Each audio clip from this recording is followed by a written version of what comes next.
Good morning. Today marks 333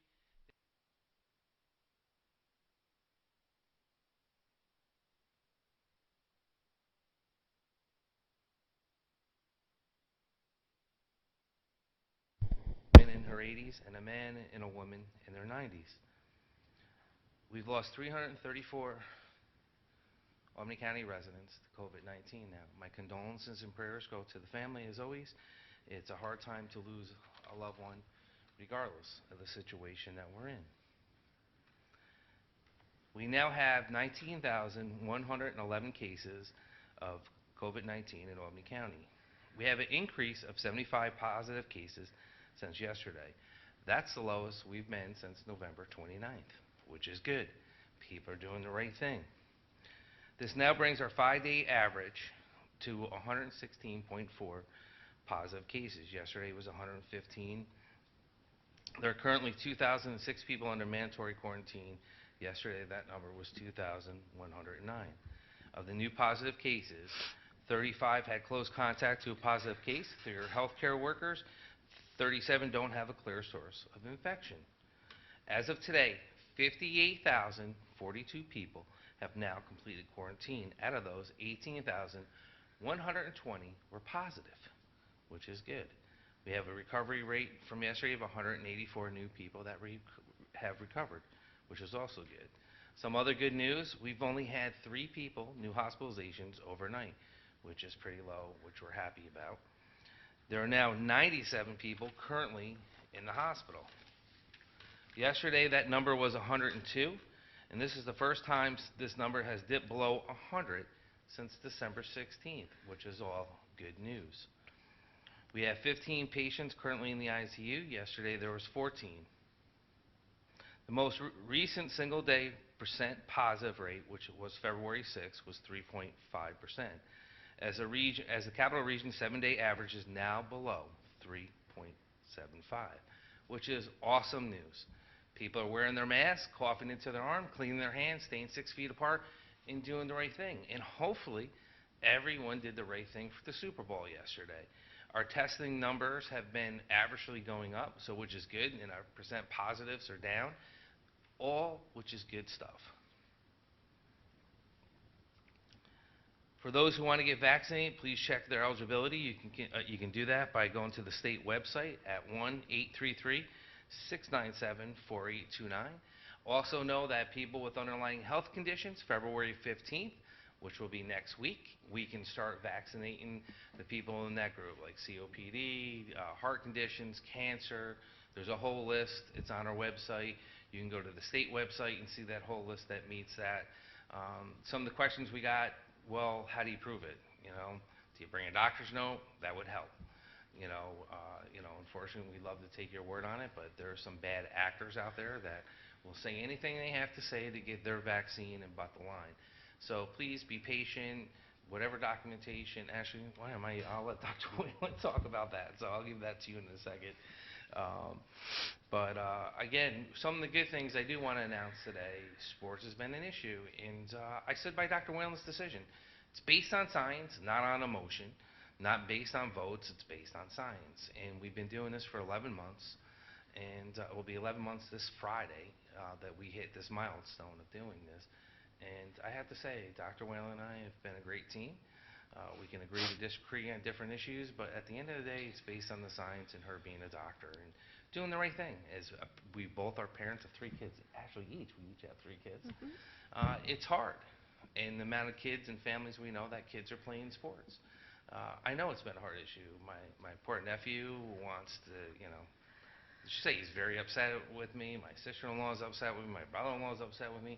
Hey, look, it's part of the job. And I'm not here to make everyone happy. I'm here to make sure the safety and health of the residents that we're in charge of, we're doing our best that we can. But I'll let Dr. Whalen get into it because, but as of today, following the science, scrimmages and games can start if the school has submitted everything they need to submit. And I'll let Dr. Whalen talk about what that requires in the letter that she put out, a detailed email. I think it was 2 weeks ago. I don't know. I don't know either. It was. I'll let one of the media decide. I don't know if it was last week or 2 weeks ago. I can't remember myself. But you know what? That's a good place to jump off. And please, Dr. Whalen. Good morning. So yes, in terms of school sports, we have sent very clear requirements to the schools to create plans to ensure that their athletes are safe.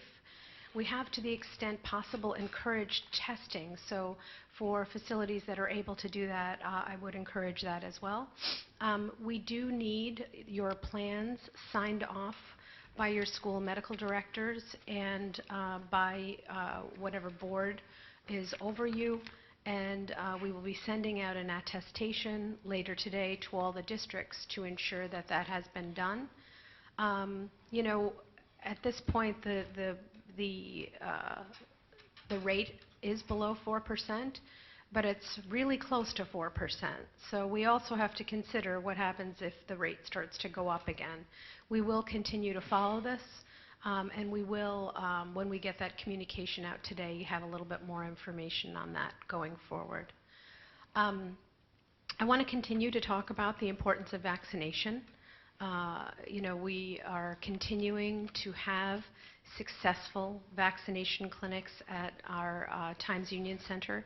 At this point, we have vaccinated with first doses more than 3,400 people. And last week we had our first second dose clinic, which is very exciting.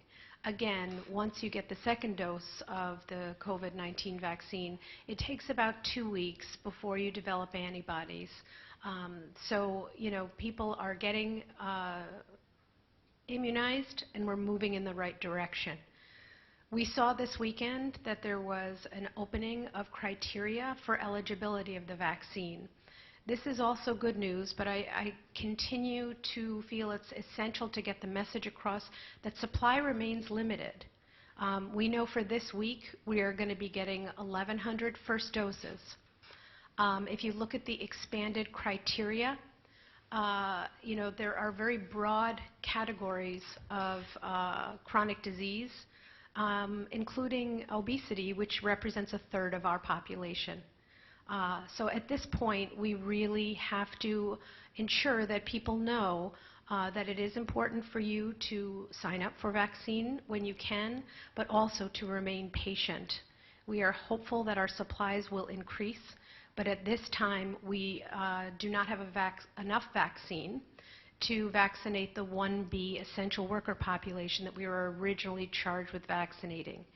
So we will have, you know, concerns going forward with supply, and remain hopeful that as supply chains free up nationally, we will have the opportunity to provide more vaccine. This is something that we're very committed to doing, and right now our only limitation is supply.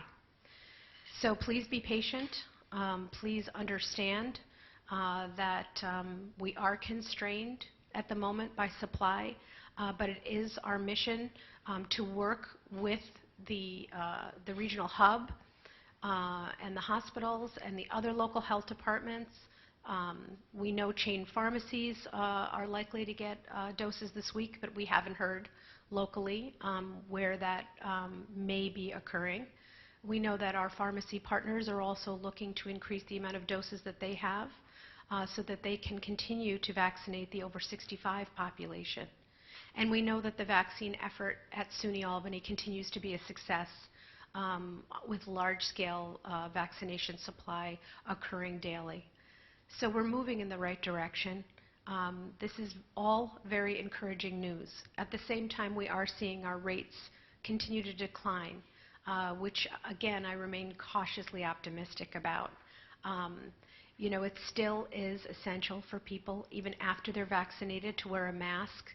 Until we can really get to a critical number of people that have been vaccinated, masking and social distancing will remain incredibly important strategies for infection control.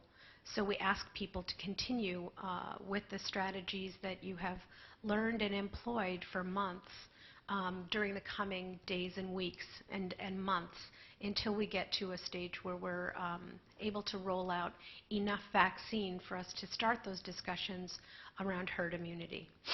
So all good indicators at the moment, and we continue to work closely with our partners at the hub, the state health department, and others to ensure that we can do our best to protect the health of the residents of Albany County as we roll out the vaccine. Dr. Whalen, thank you to you and your team, and especially with the hubs. And you know, I have to tell you, watching the setup at the Times Union Center, when you're doing 800 and then you're doing 400, or you know, on top of that, the people that you're dealing with, it's been unbelievable, and the great feedback. Also with Mohawk Ambulance, I do want to thank the governor personally again for giving the green light for Mohawk. What a great partnership with the county and the city of Albany and Mohawk Ambulance to get out there through housing, not just in the city of Albany. We did Watervliet, Green Island, Queens, Ravina, you know, all low-income housing that qualifies for what we're trying to do here.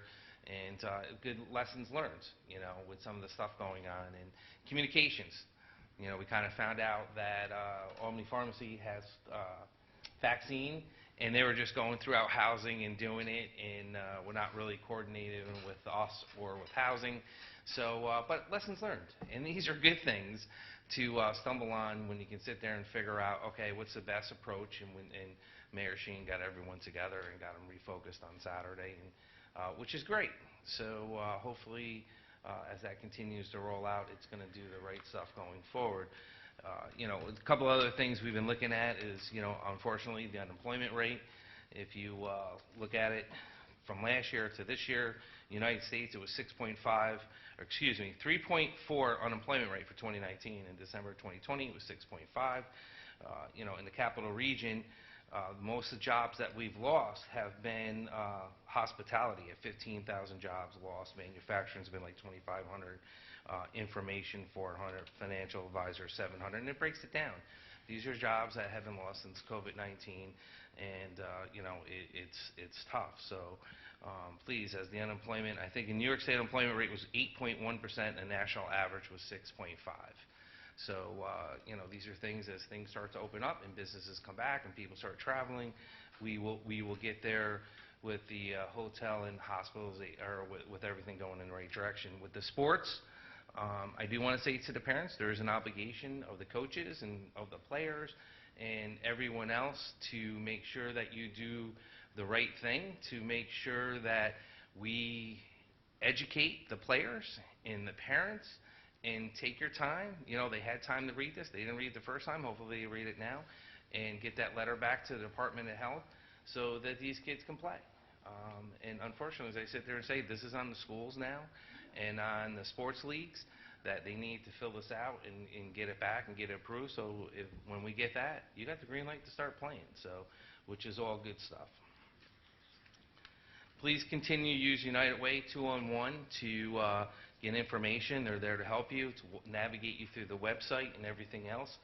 So please use 211 for the people that don't want to go online and get confused.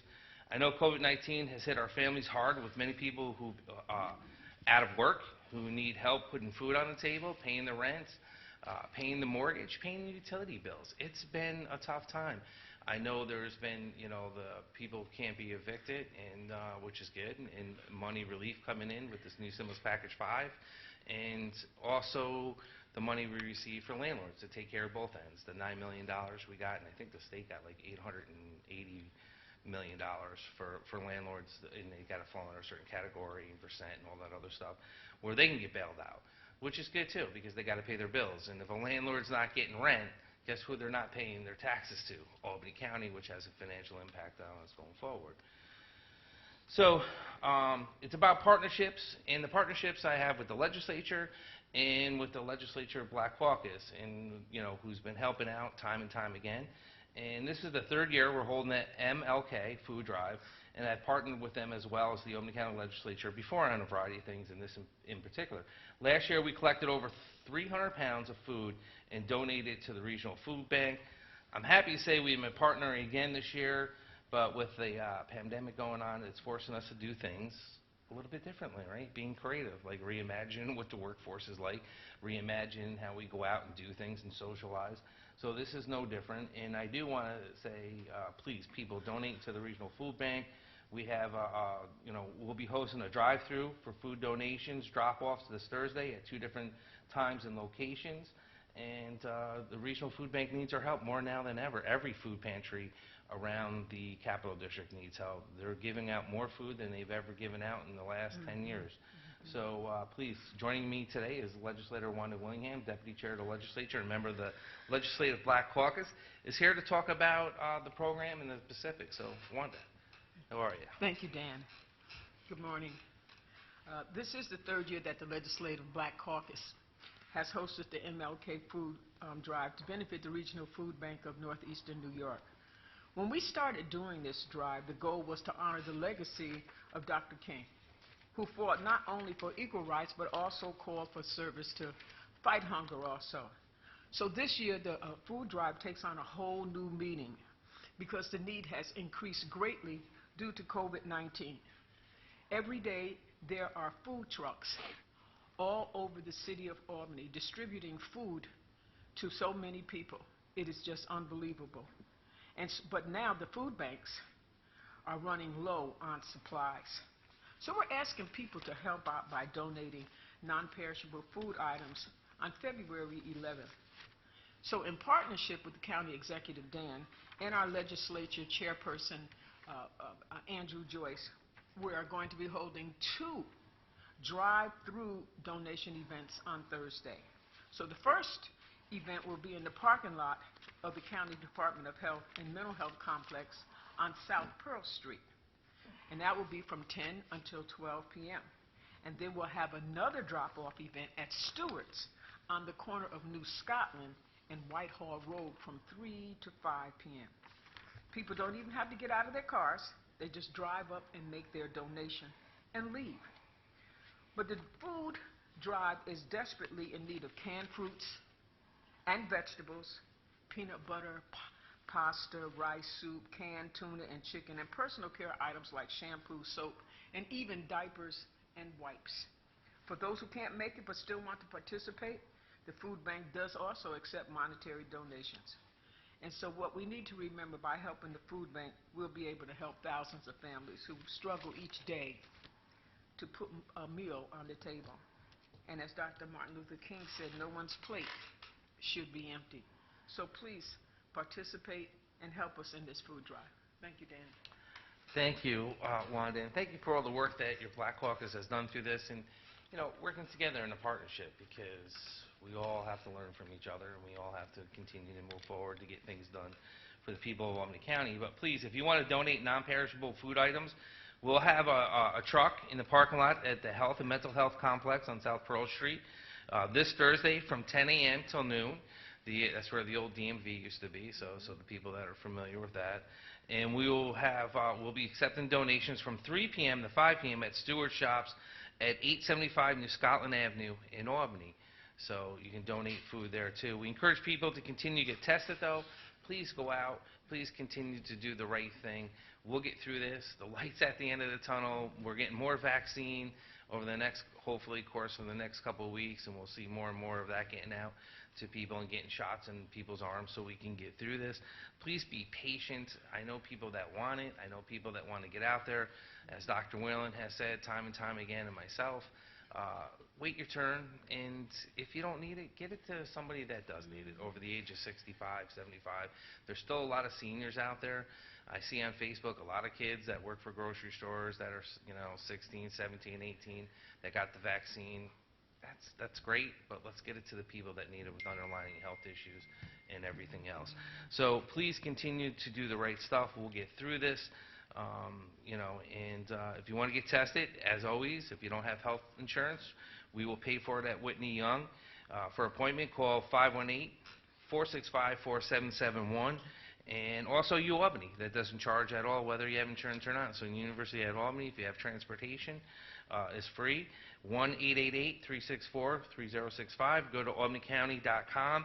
You can see the testing sites, locations, and where your child, if you want a certain age group for children that can be tested. And more importantly than anything else that we have done is the mental health. I know people are struggling. I know kids are struggling. It was obvious when we had that sports protest. I know kids want to get out and be kids. I get it, and we have to do it in a safe way.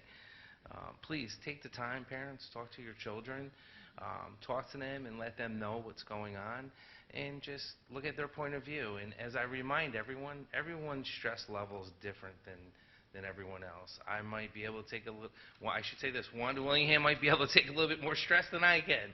And Dr. Whalen, you were trained in medical school to take stress, so we're not going to throw you in that category. But again, it doesn't matter. You still, people, we're still parents, we're grandparents, there's a lot going on in people's lives. So please call. It's available. It's free. It's 7 days a week, 8 a.m. to 5, 518-269-6634. Please call. We're not sending the cops. You're not going to get arrested. We're not there to lock you up. We're there just to help you. Let us help you. Let us do what we can to help you to get through this. Again, please, as always, the feature is available for crime victims. You can go to albanycounty.com. We've got text messaging you can do now. We know our cases, unfortunately, we're seeing more women end up in hospitals than we did in 2019 versus 2020, but they're not reporting it.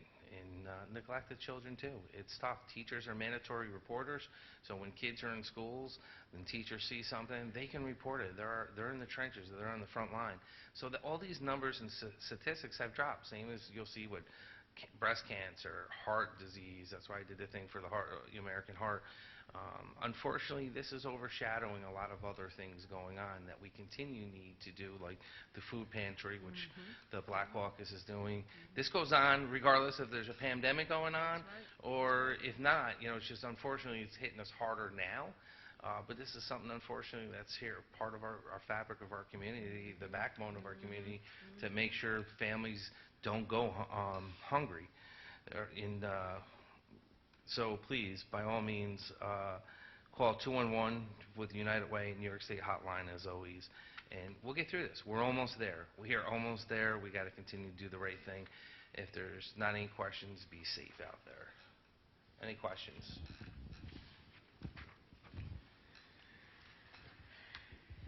So the ability to book pharmacy appointments goes into effect today. What will that look like? But also, like the governor, and that's for 65 plus, they say they'll focus on, but what's the restrictions of them signing up? And then again, the governor has been criticized for opening vaccines to 65 and older. Will this further overburden the distribution efforts that still have many older people unvaccinated?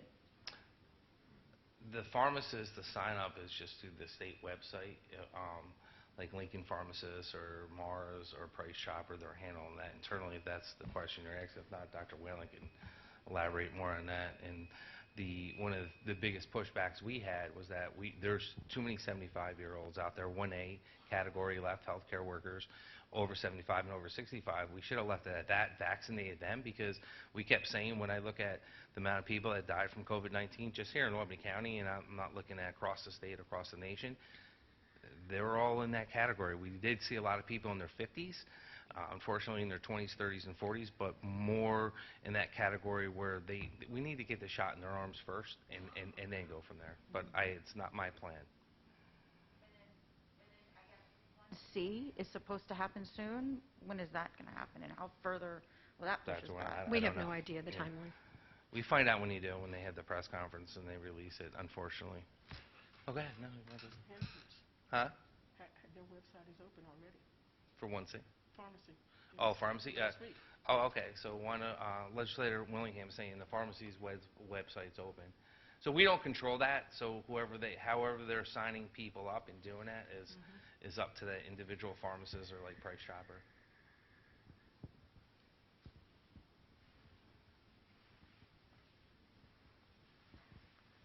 As far as sports go, what's going on with the surrounding counties because of Section 2?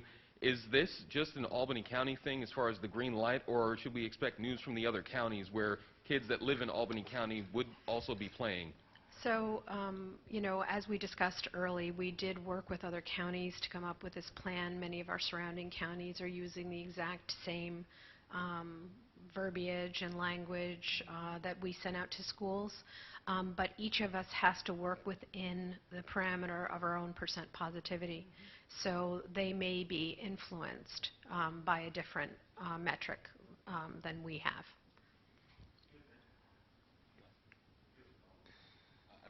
One other point I wanted to make on the school sports, it does still remain a parent's choice. So we have requested that all the schools have parents submit a waiver. So if you are a parent, and I did have a lot of parents reaching out to me that were not comfortable with their children playing school sports because of their perceived risk, you still have it within your right not to sign that waiver. Just like the consideration around return to school or schooling from home, we do want to put parents in the driver's seat and let them have that responsibility over their children to make what they feel is the best decision. You had mentioned that there are some guidelines being sent to students themselves and parents. Could you, I guess, provide a little more information on some of the expectations that they'll be under? Sure. I think we posted that on our website, so it's there for anybody that wants to see.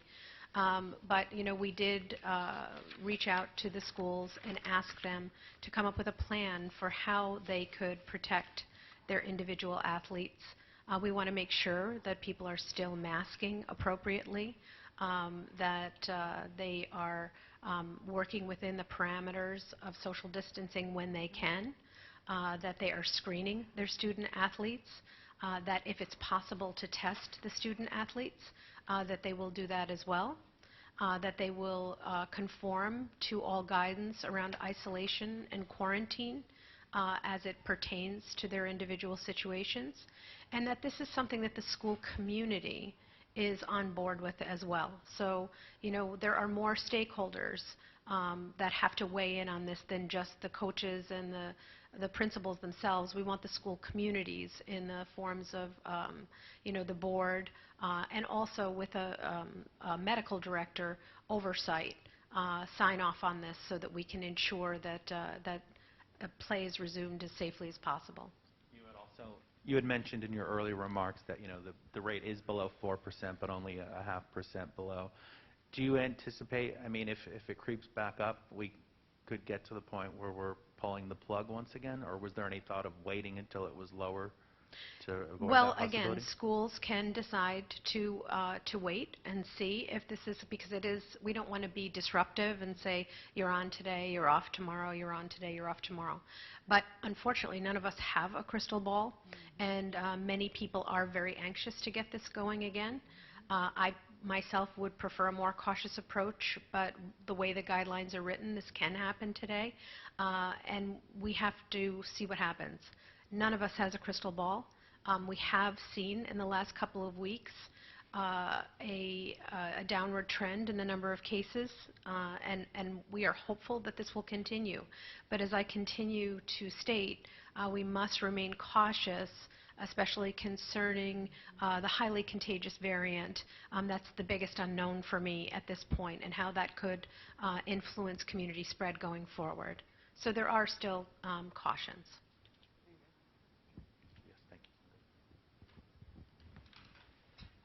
What is the specific policy, if there is one, on spectator attendance? Often you'll see parents being the transportation for the students to the games. They sit and support and they take them home after. Is it like a drop-off pickup type of deal, or what are the rules there? So again, I think that's posted. I'll have to go in and look specifically at the guidance. We do want people to be socially distanced and not packing bleachers. So to have spectators at games is not advantageous from that perspective. But I have to check that again. I'm sorry, I've been working on vaccine all morning, so I haven't refreshed my memory on that. Speaking of the vaccine, have there been any reports of side effects from the second doses you've given out so far? So second doses, and people have probably heard this, tend to have a little bit more robust immune response. So, we have had people say that they have had, low-grade fevers, that they have felt a little bit unwell. We have not had any serious side effects from second doses. I myself got my second dose on Thursday, and I will tell you Friday night was not a great night, but, it was just a short period of time. I had a little bit of a fever, and Saturday I was fine again. It's worth it. As far as the pacing goes, we've gotten reports over the past week or two from the state that the federal government would be increasing shipments. So does that accelerate the timeline at all for when we will hit, quote, critical mass? Well, hopefully is the answer to that question. As we really start, right now we are in a situation where we obviously have a lot more people that want the vaccine than the supply of vaccine that we have. We want to change that. We want to be able to get more vaccine in the area so that we can start to say, well, now we have to start targeting people that don't maybe, or are vaccine hesitant, which we continue to do with educational campaigns anyway. But we want to make sure that we can get those vaccines into arms of people that want them currently, and that going forward we can really roll this out in a very deliberate manner so that we have enough people vaccinated that we can have this discussion about relaxing a lot of the restrictions that have been put in place. But this is going to be a larger discussion. It will not be something that in Albany County people don't need to wear masks anymore. That's not going to happen that way. That'll be part of a much larger national dialogue that will be influenced by the vaccine rate across the country, as well as the the spread of disease and what we look at in terms of number of cases across the country going forward. But every indicator that we have now in terms of downward trends and in terms of information about vaccine supply increasing, points us in a good direction that we may be having those discussions as early as the beginning of the summer. And this is a bit of a pivot. Sorry if I'm putting you on the spot, Legislator Willingham, but we talked about MLK earlier. It's Black History Month. Your favorite Black history figure and why? My favorite Black history figure is Fannie Lou Hamer, and she's my shero as far as Black history is concerned, because she was an everyday common woman. And there was one thing that she said that resonates with a lot of us, and it was this: I'm sick and tired of being sick and tired. She was an everyday common woman. She wasn't educated, but the one thing she knew was that she wanted to vote, and she went through hell to get to vote. She died at an early age because of the beatings that she took while protesting and being arrested and thrown in prison, in jail, where she was beaten by very badly. But it was her determination and her drive and her just being the everyday citizen that wanted to live just like everyone else. So she's my shero.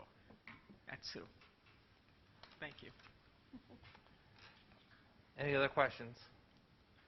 Please, everyone, continue to wear a mask, cough into your arm, clean your hands, stay 6 feet apart, and stay safe out there. We're getting through this. Thank you.